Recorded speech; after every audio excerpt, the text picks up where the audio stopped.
Hey all, welcome back to my channel. Let's crack judiciary. So today without any delay, I'll cover chapter 3rd, power of courts. Chapter 3rd, courts की क्या power है वो हम cover करेंगे. So let's get started. Section 26, courts by which offenses are tribal. कौन से courts हैं जहाँ पे पनिशमेंट जो अपराध होते हैं वो ट्राइबल होते हैं, मतलब कि कौन से कोर्ट वो अपराध ले सकते हैं, मतलब लेते हैं. Subject to the other provision of this code. Any offence under the IPC 45 of 1860 may be tried by the first High Court, second the Court of Session, or any other court by which such offence is shown in the first schedule to be tribal. जो भी अपराध होते हैं IPC के तहत वो इन courts के under आते हैं. फर्स्ट है हाई कोर्ट, सेकेंड है कोर्ट ऑफ सेशन और थर्ड है जो जिस हिसाब से ऑफेंस हुआ है, जो फर्स्ट शेड्यूल में है, जिस हिसाब से ऑफेंस हुआ है तो उस कोर्ट में ट्राइबल होगा.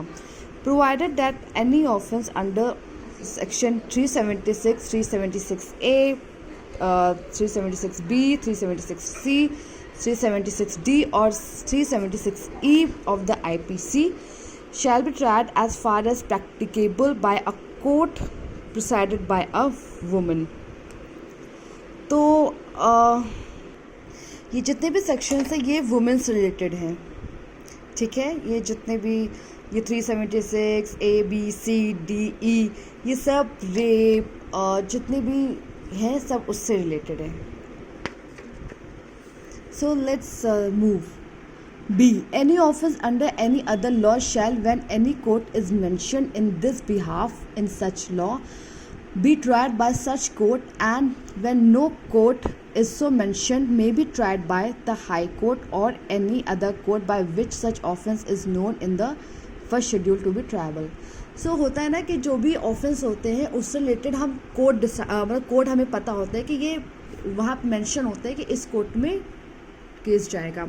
लेकिन अगर वो ऑफेंस का मेंशन नहीं हुआ है कि किस कोर्ट में जाना है तो वो हाई कोर्ट में जाएगा या फिर जो फर्स्ट शेड्यूल में लिखा हुआ है वो उस कोर्ट में जाएगा.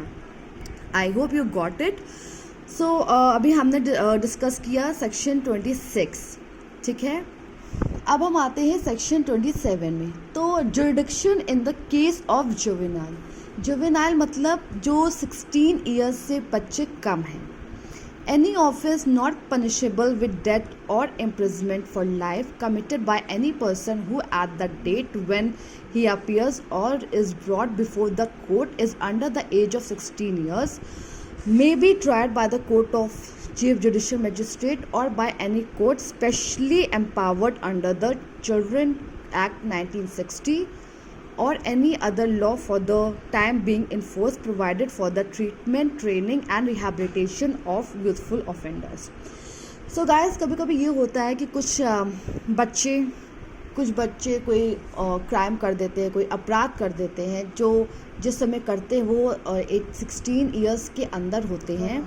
तो वो उनका केस कौन डिसाइड करता है? चीफ जुडिशियल मजिस्ट्रेट या कोई स्पेशल मजिस्ट्रेट, स्पेशल कोर्ट जो स्पेशल मजिस्ट्रेट जो चिल्ड्रन एक्ट के तहत है. तो वो वो उसका लेते हैं केस या CJM यानी कि चीफ जुडिशियल मजिस्ट्रेट लेती है. और कोई और भी लॉ होते हैं